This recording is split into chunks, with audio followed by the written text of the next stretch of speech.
Hola, hoy me gustaría compartir información sobre el síndrome de Noé. En primer lugar, este síndrome recibe varios nombres. El síndrome de Noé sería el término coloquial y más mediático, usado para describir lo que en psiquiatría y psicología clínica se denomina trastorno de acumulación de animales o síndrome de acumulación compulsiva de animales. Incluso hay autores o traducciones que lo denominan trastorno por acumulación de animales. En inglés, animal hoarding. Particularmente, me gusta considerarlo un síndrome, porque, por un lado, se trata de un problema del cual se desconoce el origen, en el sentido de que la persona que lo padece puede tener alteraciones diversas que le han llevado a esta situación, que en breve comentaré, y, por otro lado, que se dan unas características determinadas, no siempre todas, pero que globalmente conforman dicha alteración. Fijaros que una definición aceptada de síndrome sería grupo de síntomas que se presentan juntos y son característicos de una enfermedad o de un cuadro patológico determinado provocado en ocasiones por la concurrencia de más de una enfermedad. De modo que la definición de síndrome cuadra bastante bien con la problemática aquí planteada. ¿En qué se caracteriza el síndrome de Noé? Como os decía, es una denominación no oficial utilizada para referirse a aquellas personas que padecen un trastorno psiquiátrico caracterizado por la acumulación patológica de animales, especialmente perros y gatos, en su hogar. Las personas afectadas suelen recoger a los animales de la calle, con el pretexto de darles cobijo y salvarlos de una suerte incierta, los llevan a su casa y acumulan muchos sujetos sin disponer de los medios para cuidarlos adecuadamente. Las personas que padecen dicho síndrome se muestran en la mayoría de casos incapaces de reconocer los perjuicios que la situación supone para su propia salud, para la de la comunidad en la que residen, sobre todo sus vecinos, y para los propios animales que están acumulando. Si a alguien le suena esta problemática y le resuena el nombre síndrome de Diógenes, pues está en lo cierto. El síndrome de Noé es un trastorno psiquiátrico parecido al síndrome de Diógenes y a su vez complementario. Decíamos que el síndrome de Noé está considerado un trastorno de acumulación. Bien, este trastorno tiene ahora entidad propia a partir del DSM-5. El DSM es el Manual Diagnóstico y Estadístico de los Trastornos Mentales, ese es su título en español, y el 5 es su última versión, de 2013, y constituye una herramienta de clasificación y diagnóstico publicada por la Asociación Estadounidense de Psiquiatría, y es la más aceptada y utilizada por la comunidad científica. Dentro de este grupo de trastornos de acumulación existen dos subtipos. Uno, el trastorno de acumulación de animales, popularmente conocido como síndrome de Noé, y dos, el trastorno de acumulación de objetos, popularmente conocido como síndrome de Diógenes.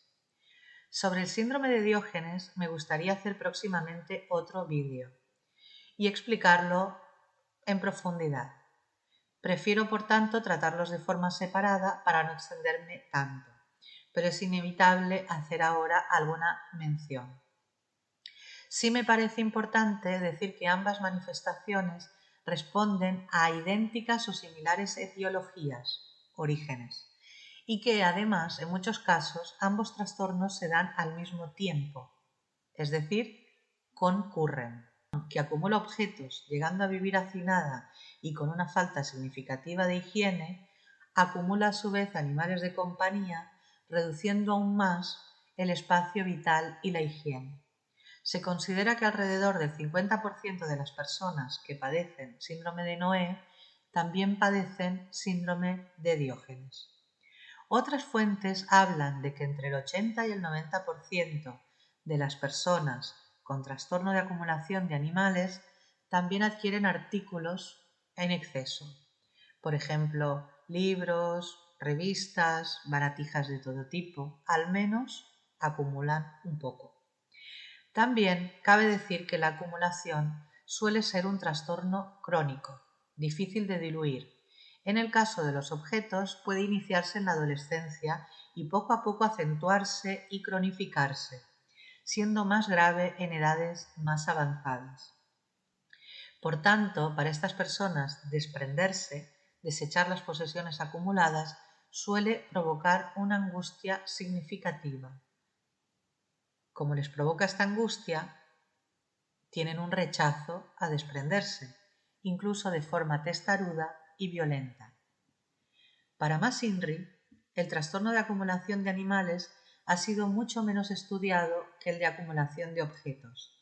En la actualidad es un fenómeno todavía poco conocido, a veces mal explicado y escasamente atendido por las autoridades. El síndrome de Noé empezó a estudiarse mejor en la década de los 90 del siglo XX en Estados Unidos por el Hoarding of Animals Research Consortium, HARC. En España, el equipo de investigadores de la Cátedra Fundación Affinity Animales y Salud es pionero en la investigación sobre este trastorno. En este estudio me interesa comentar que se incluye un equipo de investigadores de la Universitat Autònoma de Barcelona, del Departamento de Psiquiatría y del Hospital del Mar. Desde 2011 estudian el fenómeno con el objetivo de conocer en profundidad las características de esta problemática en nuestro entorno. La finalidad es llegar a diseñar protocolos de actuación multidisciplinares que permitan dar soluciones adecuadas tanto a las personas que padecen el síndrome como a los animales y a la comunidad afectada. En 2012, la doctora Paula Calvo y el resto del equipo de la Cátedra Fundación Affinity Animales y Salud publicaron el primer estudio sobre el síndrome de Noé en España, que fue también el primero en Europa. El estudio analizaba la situación de 24 casos, que no parece mucho, ¿verdad? Pero con un total de 1.218 perros y gatos involucrados. Según el estudio, la mayor parte de los acaparadores de animales eran ancianos socialmente aislados, tanto hombres como mujeres, que tendían a acumular una media de 50 animales de una sola especie, perro o gato, durante más de 5 años. En el 75% de los casos, los animales sufrían malas condiciones físicas, heridas, parásitos y enfermedades infecciosas. Es interesante comentar que el perfil de persona con este síndrome es una mujer sola, soltera, divorciada o viuda, de entre 50 y 60 años de edad. Pero, como comentaba, este estudio abre la puerta a la posibilidad de que no esté relacionado con el género, con el hecho de ser una mujer sola, etc.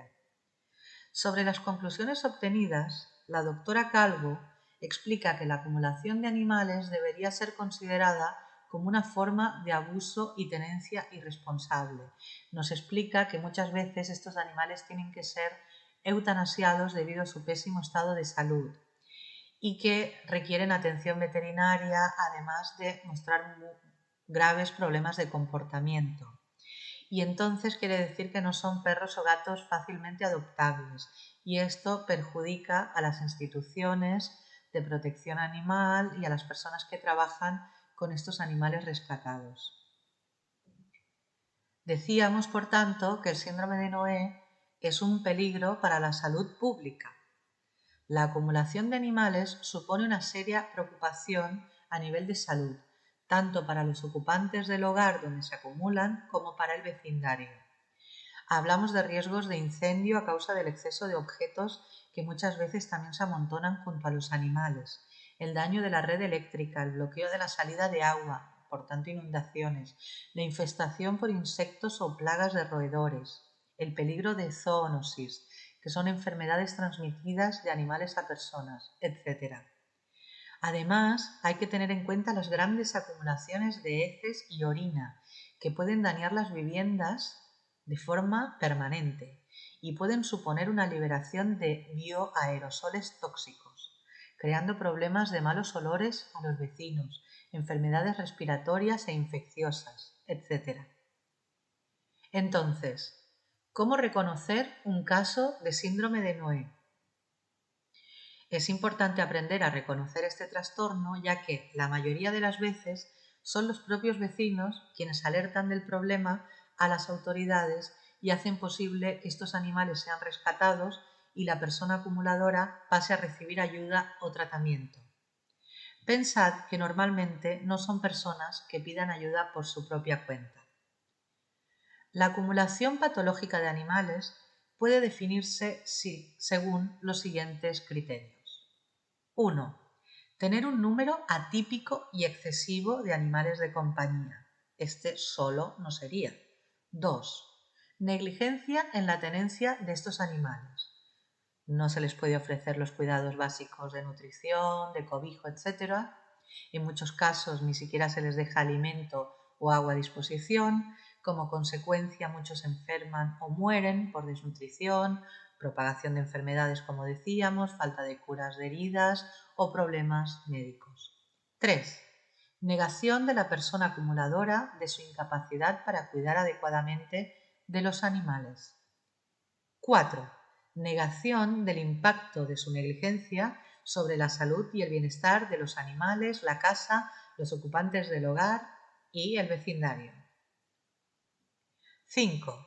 Persistencia en la acumulación de animales y recogida de cada vez más de ellos, aun cuando la situación ya es insostenible. ¿Cómo son las personas que acumulan animales? Bien, comentábamos que el estereotipo de un acumulador patológico de animales suele ser el de una mujer que vive sola, soltera, viuda o divorciada, de edad avanzada, pero en realidad no tan avanzada, de una media de 50 a 60 años, y además que se encuentra en situación socioeconómica desfavorecida.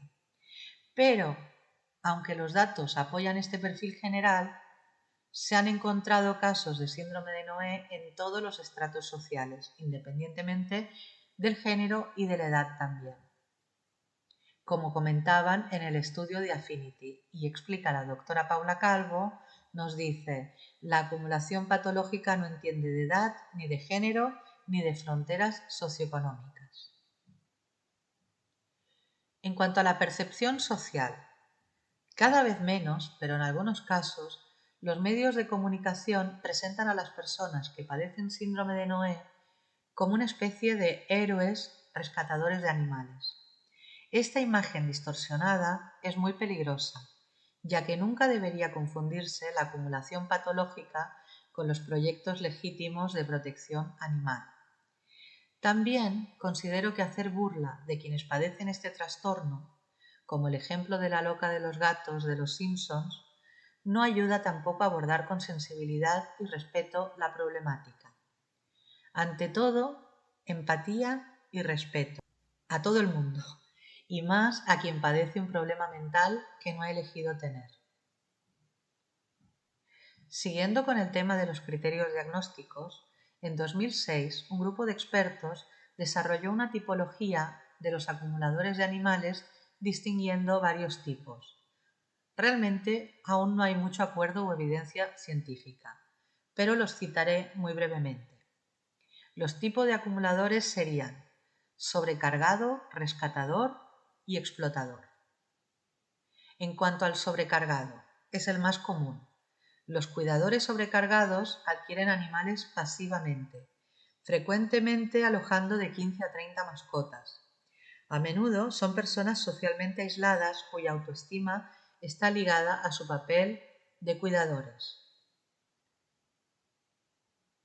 El rescatador. Esta persona adquiere activamente animales, generalmente de 50 a 200, y puede parecer una organización de rescate, excepto que la mayoría de sus animales nunca son adoptados realmente. Explotador. Una persona carismática y manipuladora que adquiere activamente animales para servir a sus propias necesidades. Este tipo de acaparador es indiferente al sufrimiento que experimentan los animales, carece de culpa y rechaza las preocupaciones ajenas. Es decir, tiene rasgos psicopáticos. ¿Por qué lo hacen? La acumulación patológica de animales es un comportamiento complejo y que puede tener su origen en múltiples factores.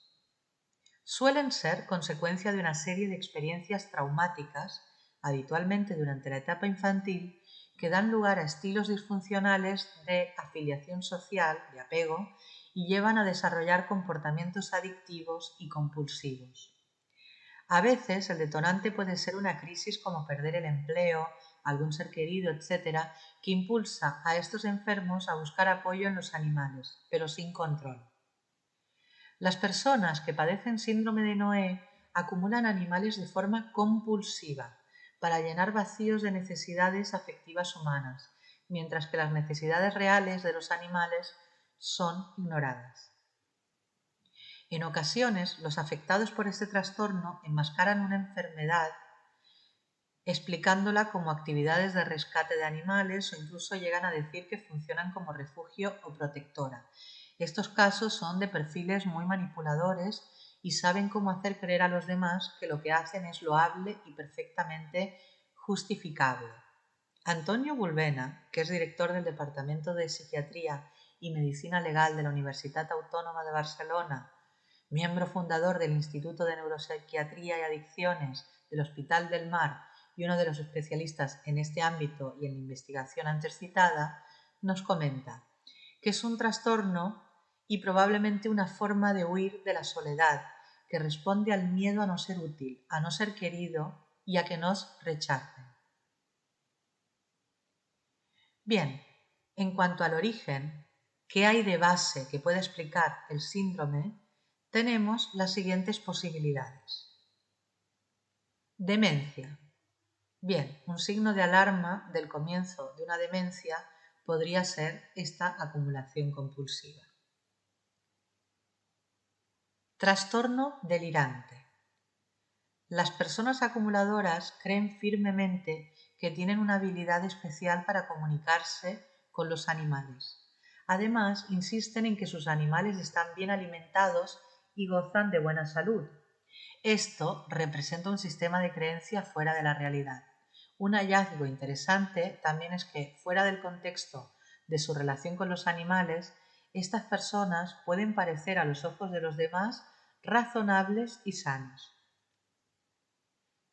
Adicciones o falta de control de impulsos. Hay una similitud con el abuso y o dependencia de sustancias tóxicas. En este sentido, incluyendo la preocupación constante por los animales, la negación del problema, las excusas para explicar esta conducta y el descuido de las condiciones sanitarias, personales y ambientales. Un trastorno del apego infantil. Esto va en la línea de lo que explicábamos de los traumas infantiles, etc. La teoría del apego, la clásica, fue desarrollada por Bowlby en 1969 y sigue siendo una referencia en psicología evolutiva. Postula que el vínculo afectivo que se establece en la primera infancia entre la criatura y su madre o el cuidador principal tiene consecuencia para la formación del concepto de sí mismo y el desarrollo de la percepción de los otros. Aquí se considera que estos individuos han sufrido una deprivación, una negligencia o un déficit de cuidados, de contención, etcétera, por parte de los padres o cuidadores principales en la infancia y son incapaces, por tanto, de establecer relaciones normalizadas en la vida adulta. Por ejemplo, se plantea la hipótesis de que un niño cuyas necesidades se dejan insatisfechas puede desarrollar un modelo de los demás en la vida adulta como personas inaccesibles, que no responden, poco fiables. La importancia de este apego emocional en la infancia para el posterior desarrollo de unas relaciones normales en la vida adulta ha sido bien establecida también en trastornos de personalidad, como la antisocial, la del trastorno límite, etc. Y podría ser clave para entender también estas conductas de acumulación. Por ejemplo, en caso de haber sufrido abuso, negligencia y o traumas en la infancia. Los acontecimientos traumáticos en la primera infancia, particularmente una crianza disfuncional o inexistente, y cómo el niño responde a este y otros traumas, es importante para la formación de creencias y conductas futuras con los animales. Hay autores que refieren la presencia de una vida familiar caótica, relaciones familiares negativas y un pobre apego en la infancia como características frecuentes en los acumuladores de animales. También que los niños con familias disfuncionales pueden usar un animal de compañía como un objeto de amor y cuidado, como un medio de escape y como un sustituto de la relación humana.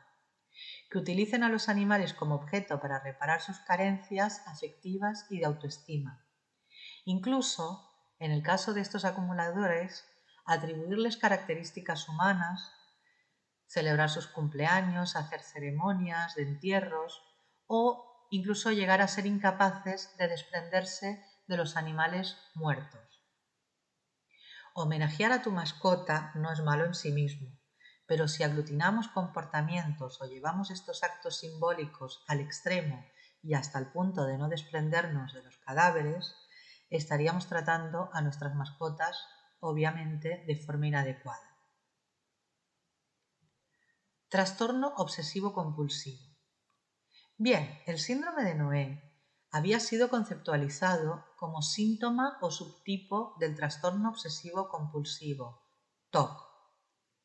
Pero estudios recientes conceptualizan este trastorno como un posible síndrome clínicamente distinto y por tanto proponen una nueva categoría diagnóstica, que ya he comentado antes y hemos hablado del DSM-5. Si bien muchos pacientes con TOC son acumuladores, se considerará un trastorno de acumulación cuando en vez de una característica más del TOC, sea una constante y de mayor profundidad y gravedad como para considerarlo un trastorno aparte. En esta línea, muchos acaparadores sienten una responsabilidad abrumadora y piensan que son responsables del daño imaginario que sufrirían los animales si ellos no lo cuidasen, de manera delirante y obsesiva. Zoofilia. Bien, esto es proporcionar satisfacción sexual al acumulador, pero no es tan frecuente, la verdad. Trastorno de la personalidad. Ya hemos comentado también por el tema del TOC, etc. Bien, los rasgos anómalos de personalidad más frecuentemente asociados con las personas acumuladoras de animales serían ansiedad, evitación social, reactividad emocional, desconfianza, falta de empatía, oposicionismo, narcisismo, problemas de la conducta. También se considera que estos rasgos son más frecuentes, al parecer, en el tipo de acumulador explotador. Factores estresantes desencadenantes. De esto también ya hemos comentado. Bien, un hecho traumático como una pérdida de una relación en la edad adulta, un problema de salud, un suicidio de alguien, bueno, cualquier caso, una situación de duelo puede preceder a la aparición del acúmulo de animales. Este hecho también es encontrado en los acumuladores de objetos. Y necesidad de control. También esto está presente en los acumuladores de objetos, pero a diferencia de los objetos inanimados, los animales, en virtud de su propia mortalidad, son posesiones no permanentes y esto puede crear más ansiedad relacionada con el control. Esto explicaría, por ejemplo, el almacenamiento de los animales muertos que aparecen en algunos casos. El síndrome de Noé y las autoridades. Reconocer la presencia del trastorno de acumulación de animales en nuestra sociedad es el primer paso para poder identificar y detectar precozmente los casos y resolverlos de la manera más eficaz posible. Actualmente, cuando las autoridades detectan un caso, el proceso puede llegar a ser muy lento. Pueden pasar años antes de que los animales sean requisados. Además, cuando se requisan, no suele darse ningún tipo de atención personalizada a la persona que sufre el trastorno, lo cual es muy devastador, ya que, tal y como explican desde la cátedra Fundación Affinity, el porcentaje de reincidencia sin el tratamiento psiquiátrico o psicológico adecuado es cercano al 100%. En cuanto a la intervención, ¿qué soluciones podemos dar a este problema? Bueno, la solución va a venir determinada por el tipo de acumulador, por la existencia o no de trastorno mental y o trastorno de la personalidad y, como consecuencia de todo lo anterior, de la capacidad de insight del paciente. Insight sería como la visión interna, la percepción, el entendimiento del problema.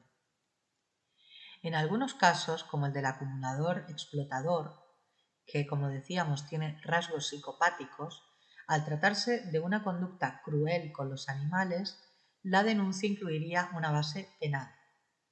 En los otros casos, la solución podría ser llegar a un acuerdo con el acumulador, proponiéndole la retirada de todos los animales a excepción de 2 o 3 con los que tenga más apego, y señalándole que se mantendrá este sistema siempre que no vuelva a acumular de nuevo animales.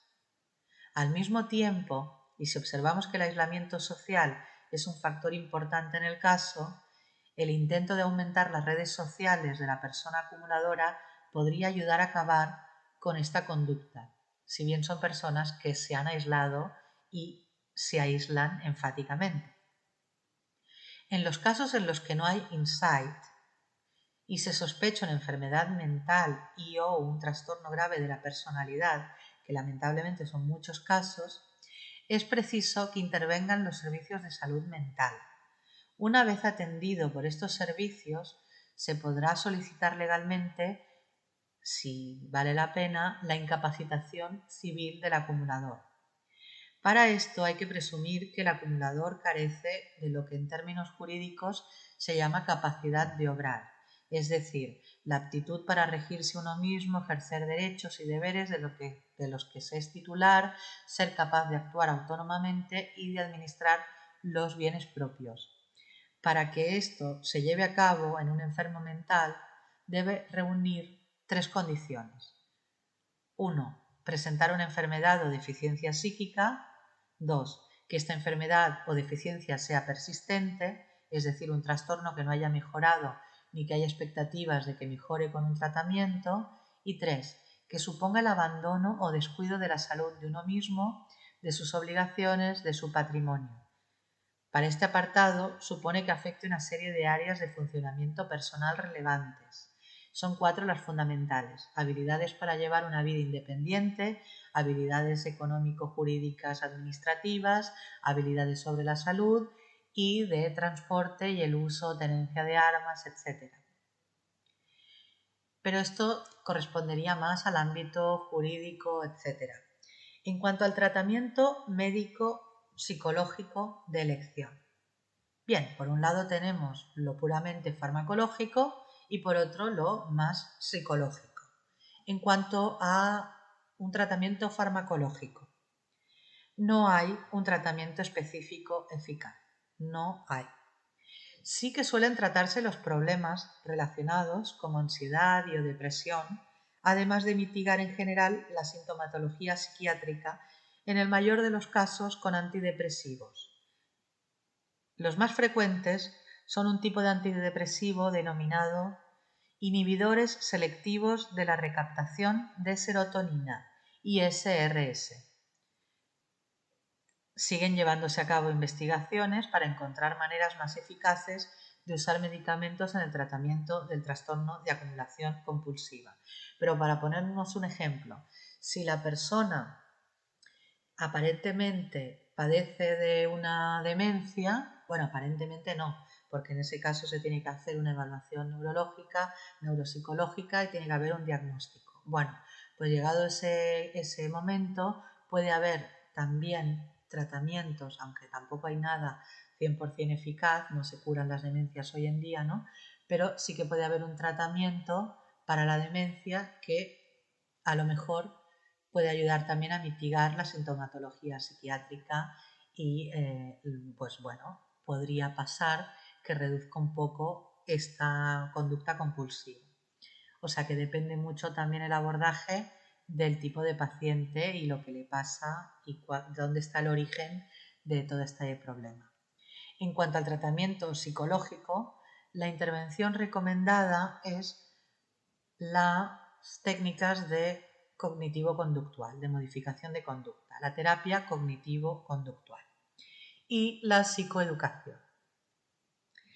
También los paquetes que se realicen y este traje a medida que se pudiera hacer desde el ámbito psicológico dependerá de las problemáticas subyacentes de la persona. El tratamiento para dejar atrás este desorden, como podéis intuir, es muy complicado. No ayuda además que normalmente sea gente ya mayor. En psiquiatría, además, suelen ser más sencillos de abordar los problemas agudos que los crónicos, aunque parezcan mucho más estrafalarios, ¿verdad? Pero un problema crónico, un trastorno de personalidad, etc., no tiene cura. De entrada, señala Bulbena, muchos salen a buscar nuevos animales después de las intervenciones. Nos dice que son personas que carecen de conciencia de la enfermedad y que han salido de la soledad y el miedo ayudando a animales. Y nos dice, a ver cómo les quitas eso. Y nos recuerda, una posibilidad, aunque costosa, es tratar de canalizar esta conducta de altruismo hacia otros ámbitos como las instituciones de acogidas de animales. Y esto lo dice en referencia a que algunas personas acumuladoras entran a colaborar de forma supervisada con protectoras y entidades que dan comida a los animales, lo cual podría ser una manera, ¿no? También. Pero si a los 60 años, nos dice Bulbena, te da por no tolerar a la gente, es fácil volver a encerrarte. Bien, esta es una forma coloquial de decirlo. Claro que no es a los 60 años que te da por no tolerar a la gente, esto viene de un problema de atrás, ¿no? Y cada vez estás más ermitaño, más aislado, etc. Pero también se podría decir que sí que sería una buena manera, ¿no? Que pudieran ayudar con instituciones, etc. Pero también yo me he encontrado en algunas situaciones de ONGs y de voluntariado en el que como psicóloga también pues me han trasladado la queja, ¿no? De, bueno, parece que los psiquiatras y los psicólogos siempre nos enviáis a la gente que no está en sus cabales o que no es muy estable para hacer voluntariado y esto pues no es muy de gran ayuda, ¿no? Al contrario, luego tenemos que hacer un filtro en la selección de esta gente, muchas veces se frustran porque quedan fuera, si no quedan fuera, pues a veces tampoco son de gran ayuda y nos traen problemas, etc. Es decir, balones fuera tampoco sería lo más aconsejable, ¿no? Sí que sería una posibilidad, pero habría que tener bien en cuenta qué tipo de perfil, a qué persona pues estás proponiendo esto, o incluso que hubiera ya alguna protectora o instituciones de este tipo que colaboraran con equipos de psiquiatría y psicología, con servicios sociales, etcétera, para que entre unos y otros, pues bueno, dieran una posible salida a estas personas para que siguieran en contacto con animales, pero no así de forma despreocupada, decir, bueno, pues mira, que vayan para allí y ya veremos, porque así tampoco suele funcionar. Bueno, pues como veis, el tema es muy complejo, todavía está un poco en pañales, falta más información, falta saber más, en nuestro caso particular, en Cataluña y en España, pues también, ¿no? Falta mucho, aunque como veis, pues ya se está intentando hacer algo porque esto es un problema para las personas que lo padecen y es un problema muy grande para las personas que les toca, por lo que sea, convivir en un mismo hogar, pero sobre todo para las personas que les toca pues estar en un edificio, por ejemplo, que tu vecino pues tenga esta circunstancia, ¿no? Puede ser terrorífico, una verdadera pesadilla. Así que, bueno, pues sí que es verdad que es importante buscar soluciones, estrategias y avanzar mucho en estos temas y en tantos otros de salud mental. Es todo por hoy y espero que os haya interesado. Hasta pronto.